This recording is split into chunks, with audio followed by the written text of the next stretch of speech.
Saludar al profesor, al maestro José Ignacio Martínez, coordinador del Laboratorio de Análisis en Comercio, Economía y Negocios de la UNAM, para hablar de lo que está ocurriendo en Afganistán y los efectos que puede tener en el mundo, quiénes se beneficiarían, quiénes se perjudicarían.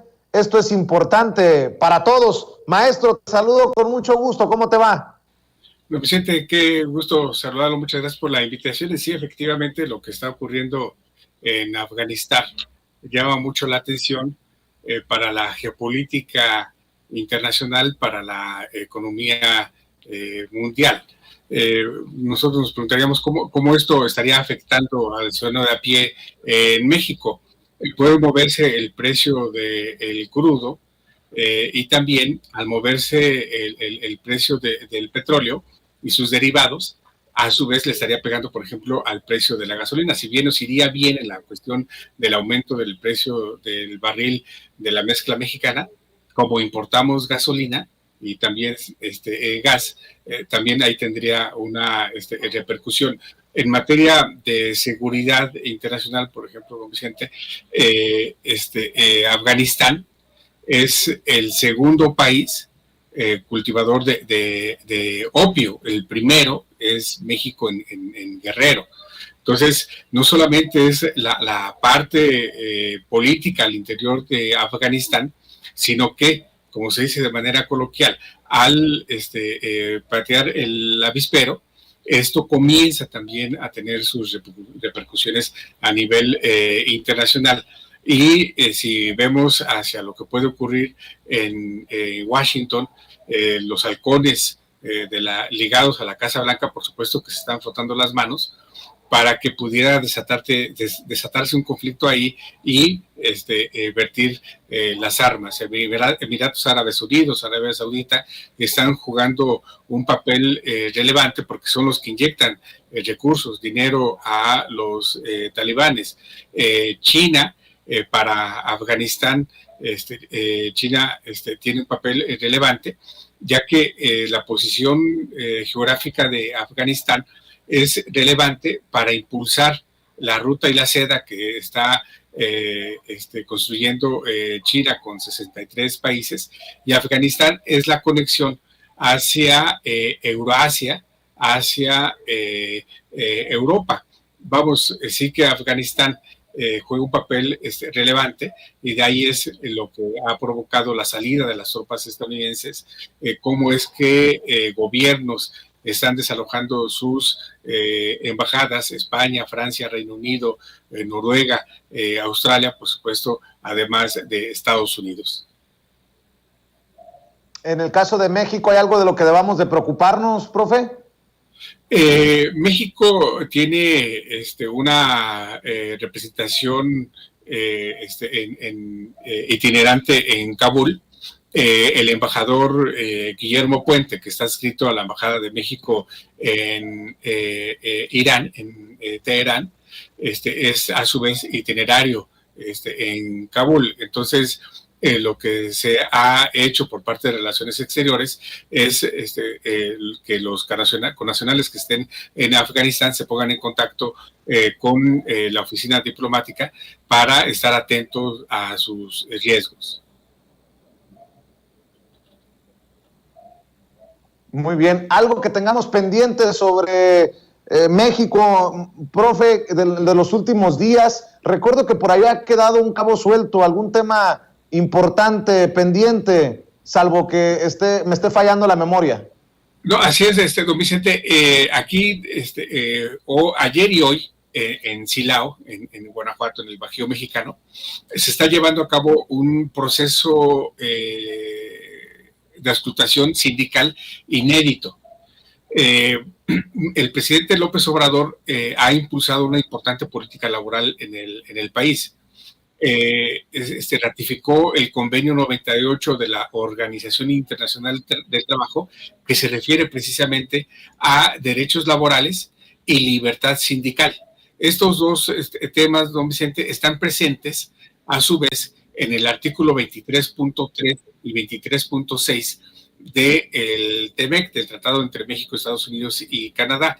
De manera particular, el artículo 23.3, literal A, precisa que debe haber libertad sindical, y esto es precisamente lo que está en cuestión en la planta de General Motors en Silao, porque en abril pasado hubo elecciones bajo el sindicato que controla la CTM, y ahí se mostró precisamente esa cultura sindical charrista que ha venido mucho en el tiempo antaño del sindicalismo en México, violando precisamente lo que determina el artículo 23.3 del TEMEC, y esto a su vez llamó mucho la atención por parte del Departamento del Trabajo en Estados Unidos, por supuesto, por parte de la Agencia Comercial de Estados Unidos, la representación comercial, que le reporta directamente a el presidente Biden, y por lo tanto la representante comercial mandó una carta al gobierno mexicano, a la Secretaría de Economía,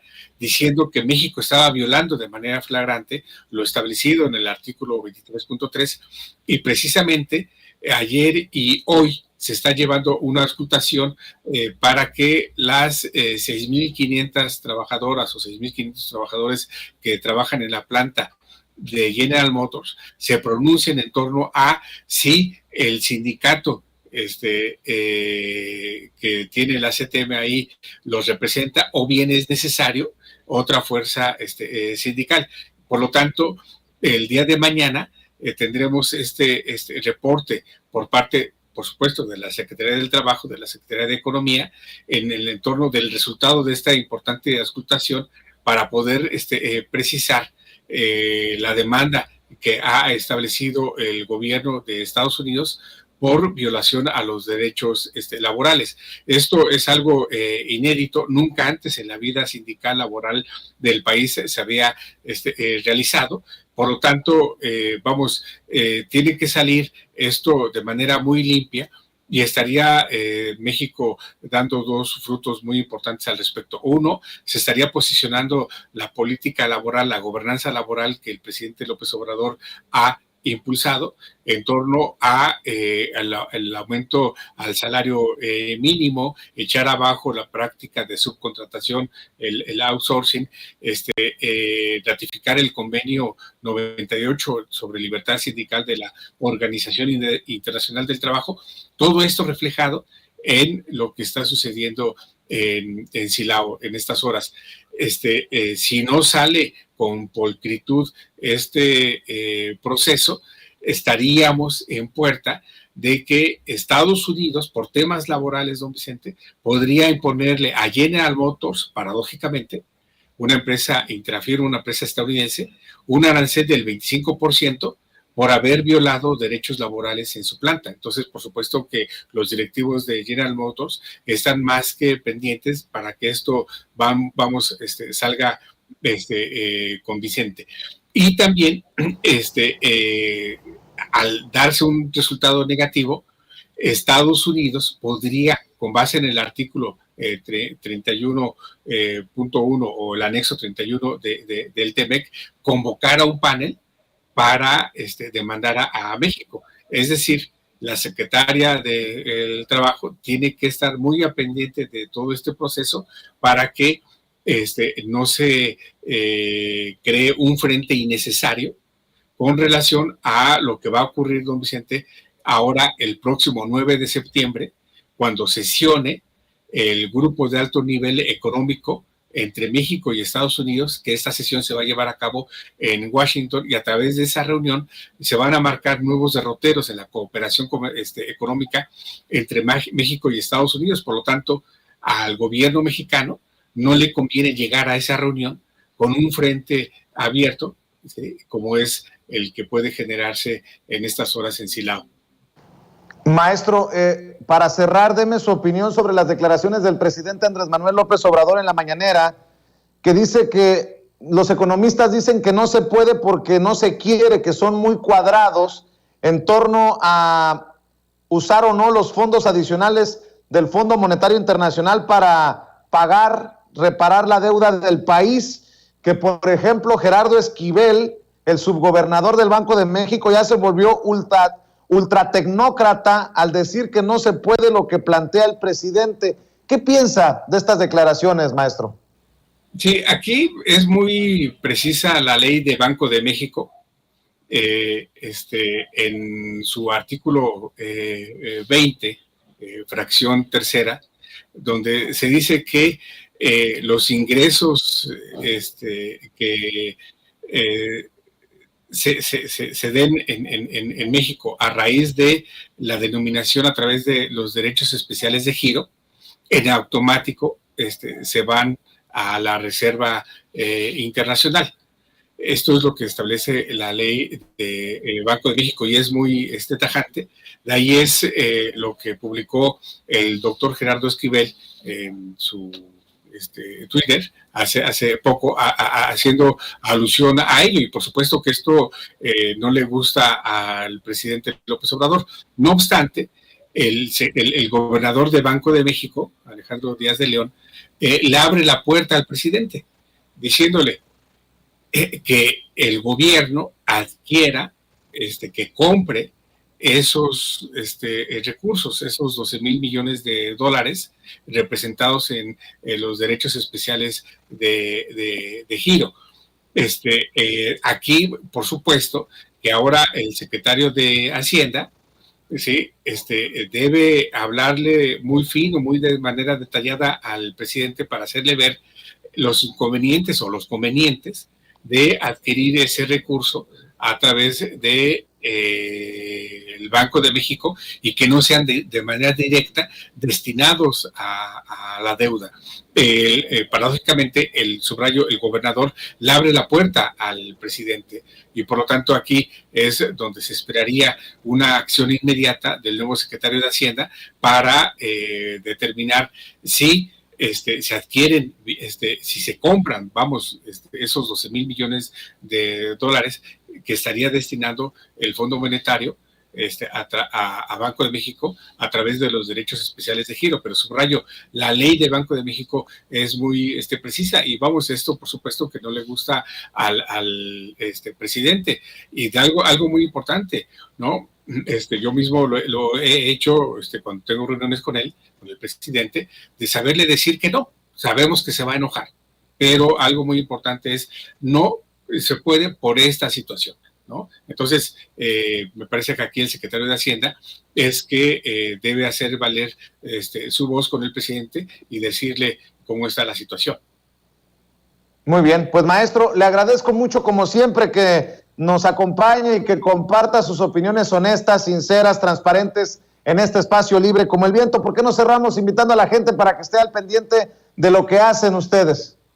Muchas gracias, don Vicente. En redes estamos como LACEN MX, LACEN-MX, ¿sí? Y ahí el amable auditorio precisamente podrá encontrar estas tres opiniones vertidas, la parte referente a las reservas internacionales, la cuestión de los talibanes y por supuesto la parte laboral. Hemos hecho estos tres boletines, estos tres estudios y ahí se encuentran en las redes de LACEN. Muchas gracias por la invitación, don Vicente. Muy bien, muchas gracias, maestro, un abrazo. Gracias, don José Ignacio, estamos al pendiente para seguir hablando sin censura. Y déjeme saludar por teléfono, yo creo que porque no quiere que lo regañemos si se cae la señal, al maestro Ramiro Padilla Tondo, escritor, analista político y miembro de esta familia sin censura. Querido Ramiro, ¿cómo estás? Te saludo con mucho gusto.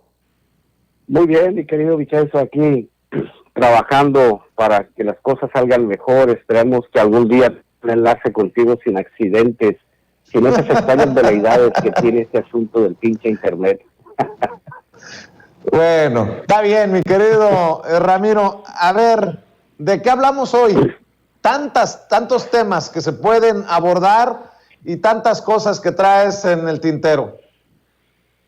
Pues fíjate que justo estaba pensando, vi la intervención del presidente en la mañana, donde hablaba del caso del cual ya se han vertido ríos de tinta con respecto a esta muchacha, Brenda Lozano, la nueva agregada